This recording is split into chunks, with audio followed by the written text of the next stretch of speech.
बिस्मिल्लाहिर्रहमानिर्रहीम, अस्सलाम वालेकुम। दबाव बढ़ रहा है, लोग साथ छोड़ रहे हैं, कारकुन बददिल होते चले जा रहे हैं। बिलावल भुट्टो जरदारी ने हैदराबाद में जलसा किया। जाहिर है सरकारी वसाइल का इस्तेमाल तो होना ही था, लेकिन इसके बावजूद एक चौथाई लोग भी नहीं आए।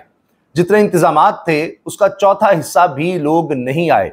इससे जाहिर है कि पीपल्स पार्टी को भी अंदाजा हो रहा है, बिलावल को भी अंदाजा हो रहा है कि उनके लोग उनको छोड़कर जा रहे हैं। उन्हें कुछ ना कुछ करना होगा, वरना वो भी उसी हाल में पहुंच जाएंगे जिस हाल में नून लीग पहुंच चुकी है, बल्कि उससे भी बदतर हाल होगा, क्योंकि पीपल्स पार्टी पहले ही तमाम पाकिस्तान से फारिग होकर सिर्फ सिंध तक महदूद हो चुकी है।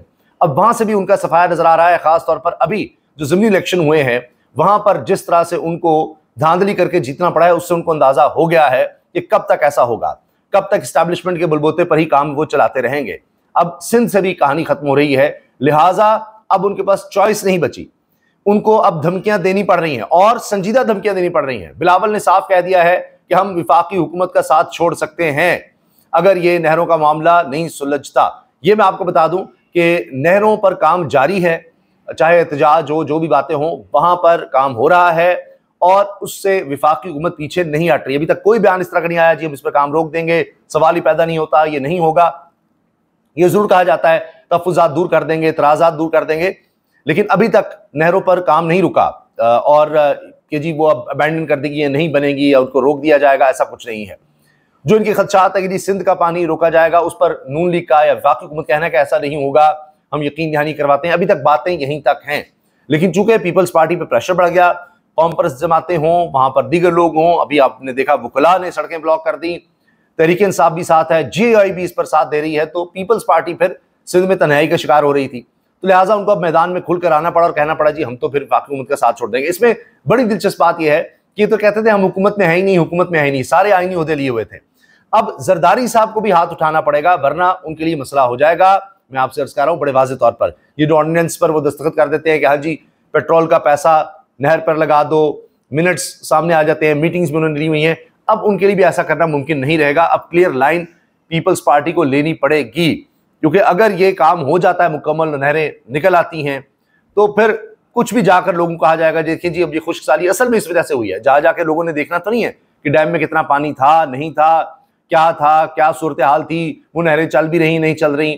तो लोगों को तो जो बताया जाएगा वो जब परेशान होंगे तो उसी बात पर यकीन करेंगे कि हाँ हमें पानी इस वजह से नहीं मिल रहा।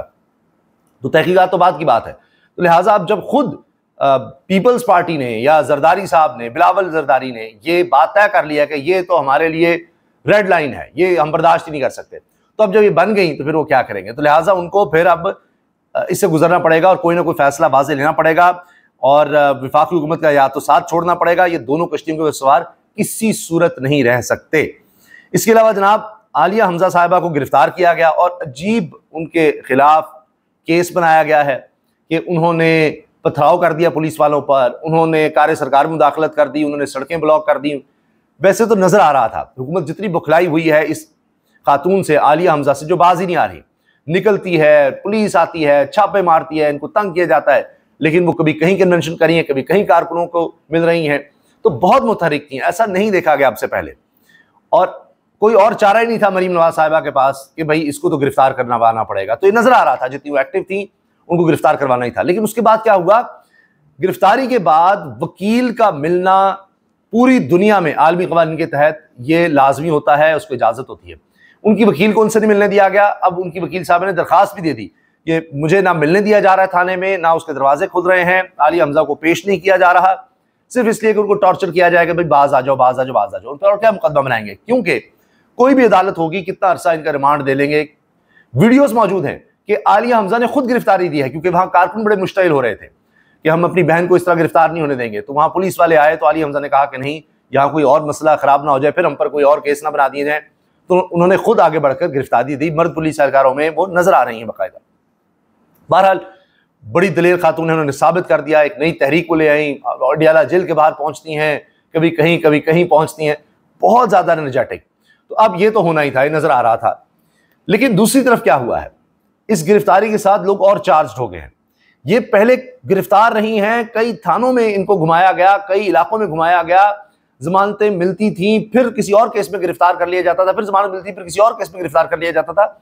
आप सोचिए इस औरत का हौसला हैरान हो जाता है आदमी। बच्चे हैं वो भी ज़ाहिर मिस करते हैं, घर है, मगर उसके बावजूद वो निकली हुई है।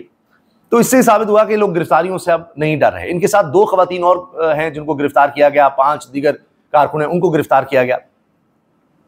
एक और बड़ी डेवलपमेंट हुई है और वो है अलीमा साहिबा ने, इमरान खान की बहन ने जो कदम उठाया बड़ा ज़बरदस्त। अडयाला जेल के बाहर तो वो जाती थी, वहाँ वो बैठने की कोशिश करती थी, वहाँ से उनको उठाया जाता था, कहीं वो जाकर किसी और जगह किसी साय में बैठती थी, वहाँ भी पहुँच जाते थे, उनको पकड़ते थे, हिरासत में लेते थे और कहीं दूर छोड़ाते थे। ये काम हो रहा था। अब वो कहीं अदालत और इस्लामाबाद हाई कोर्ट के चीफ जस्टिस को खरी खरी सुना दिया। हाल ये हुआ कि चीफ जस्टिस डोगर साहब को, कायम मकाम चीफ जस्टिस हैं, पहले उनका अमला बताता है जी यहीं पर हैं जस्टिस साहब। जैसे लीमा साहबा पहुंचती है तो कहते नहीं नहीं जज साहब तो जा चुके हैं, यानी उनको जाना पड़ गया क्योंकि उनके अपने ऑर्डर्स पर अमल नहीं हो रहा। यही बात लीमा साहब ने कही कि आपको अगर हमारी इज्जत का, किसी की इज्जत तकरीम का, आइन कानून का ख्याल नहीं है, आप अपना ही ख्याल कर लें, अपनी ही कोई इतनी बेइज्जती ना करवाएं कि आपने ऑर्डर्स दिए हुए हैं मुलाकात के लिए, तय हुआ। और सलमान राजा साहब पर बड़ी तनकीद हुई कि उन्होंने किस तरह मान लिया कि जी ठीक है वहां पर गुफ्तगू नहीं होगी अडयाला जेल के बाहर, मगर उस पर भी अमल नहीं हो रहा कि जी पीर को वकीलों की मुलाकात है या जुमेरात को, या मंगल का दिन है बाहर, जुमेरात को पॉलिटिकल लोगों की मुलाकात है, फैमिली से मिलने से कैसे रोक सकते हैं? बहनों से मुलाकात नहीं करवाई जा रही, 1 महीना हो गया है तकरीबन, बहनों को मिलने नहीं दिया जा रहा। अब इतलात ये है कि जितना प्रेशर बन गया है, जिस तरह आलिया हमजा, जिस तरह अलीमा साहिबा ने ये जो काम किया है, अदालत गई हैं, वहां पर पहुंची, कह रहे हैं शर्म करो, अपने अहकामात पर तो अमल करवा लो, कितनी बेतुकीरी करोगे? जब अदालत ने लिख कर दे दिया है, तौहीन अदालत हो रही है, उसकी दरखास्त भी नहीं सुन रहे, जो दरखास्तें आती हैं वो लगाई ही नहीं जा रही, तो क्या करोगे? तो अब ये जो प्रेशर बिल्ड हो गया, इससे बिल्ड होता है प्रेशर, सोशल डिजिटल मीडिया का आता है, लोगों का आता है, जो अडयाला जेल के बाहर पहुंचते हैं। कोई आसान काम नहीं अडयाला जेल के बाहर जाना, तो इससे प्रेशर बनता है। तो अब लगता यह है कि मजबूरन आगे अलीमा साहिबा की मुलाकात, इमरान खान की बहनों की मुलाकात उनसे करवा दी जाएगी। मुलाकात ना करवाने की असल वजह यह है कि जो सही बात होती है वो अलीमा साहिबा जाकर बता देती हैं कि बाहर क्या माहौल है, असल में हो क्या रहा है, सही माहौल से, खबरों से इमरान खान को आगाह करती हैं। फिर इमरान खान का उस पर जवाब आता है, वो उसी तरह आकर बता देती हैं। तो ये क्या बात है कि जी नाम किसी के दिए जाते हैं, सलमान राजा साहब की तरफ से, मिलने कोई और पहुंच जाता है। अब विक्टिम को तो नहीं हम कुछ कह सकते जी, कहा जाएगा वो इमरान खान तो उनसे मिल लेते हैं, भाई वो क्या करे, कहेंगे कुछ तो लोग मिलने आए, कोई पैगाम तो, कोई बात तो बाहर जाएगी, चलें कुछ सेंसर होगी, कुछ तो जाएगा, फिर मुझे पता भी लगेगा कि मेरी बात मैंने जो किसी को कही थी वो कितनी उसने बाहर जाकर बताई, कि कभी ना कभी तो अलीमा से मुलाकात होगी और मुझे वो सच बता देंगे। दूसरी तरफ डॉक्टर्स ने भी कह दिया है, मरीम साहबा को अल्टीमेटम दे दिया है कि हम पर बदतरीन तशद्दुद किया गया है, हफ्ते को सूबे भर में आउटडोर सर्विसेज का मुकम्मल बायकॉट किया जाएगा और अगर सोमवार तक हुकूमत पंजाब ने मुज़ाकरात का आगाज ना किया तो एहतजाज का दायरा कार वसी कर दिया जाएगा। यह भी अब खबर आ रही है, यह भी उनकी तरफ से यानी एहतजाज की कॉल दी जा रही है। बाकी बिलावल साहब ने तो कह दिया है कि शहबाज हुकूमत का हम साथ छोड़ देंगे और हम पीछे नहीं हटेंगे, ये हमारे लिए बिल्कुल रेड लाइन है और ये सोच लें, हमें मजबूर ना किया जाए वरना आपकी हुकूमत को शहबाज शरीफ साहब चलता किया जाएगा। तो अब देखते हैं कि ये कदम वो किस तरफ जाकर उठाते हैं, क्योंकि इनकी स्टेटमेंट से यदम इस्तेहकाम होगा कि हुकूमत कमज़ोर है, किसी भी वक्त कुछ हो सकता है। स्टेटमेंट्स अब आने लग गई हैं। अभी मैं देख रहा था कि आबिद शेर अली वो अब बोलेंगे खिलाफ फैसल वाडा के, फैसल वाडा उनके खिलाफ बात कर रहे हैं। तो जो लोग भी हैं, जो ये सेटअप है, उनके अंदर भी अब दरारें पड़ रही हैं, क्योंकि कहाँ तक जाएंगे, उन्होंने अपने वोटर को कहीं ना कहीं तो सेटिस्फाई करने की कोशिश करनी है, क्योंकि उनका प्रेशर ही उनके वोटर की तरफ से होगा कि कुछ ना कुछ आपके पास कोई चीज़ होगी, वरना तो आप MQM का हाल देख लीजिए, काफली का हाल देख लीजिए, तो वो तो एक सियासी लाशें हैं, बस आज ख़त्म या कल ख़त्म। अभी तो सिर्फ उनको दिखावे के लिए उठाया जा रहा है, वरना कल को उनको कहेगा आपके तो वोट बैंक भी नहीं है, आप तो फारिग हो, आपका हमने क्या करना है। तो लिहाजा पीपल्स पार्टी और नून लीग को भी अभी अपनी सर्वाइवल की जंग है। तो नून लीग के पास तो कुछ है ही नहीं सिवाय इसके कि अब वो एस्टैब्लिशमेंट के कंधों पर ही सवार रहेगी, और एस्टैब्लिशमेंट के लिए मसला है कि उनको लग रहा है कि हमने ये सियासी लाश उठाई हुई है। अब पीपल्स पार्टी भी सिंध तक, बाकी सारे मुल्क में तो सफाया हो गया, अब सिंध में जो महदूद रह के दही इलाकों में, वहां भी उनको अपना सफाया होता नजर आ रहा है, इसलिए उनको भी कुछ ना कुछ तो करना पड़ेगा। इजाजत दीजिए, अल्लाह हाफिज़।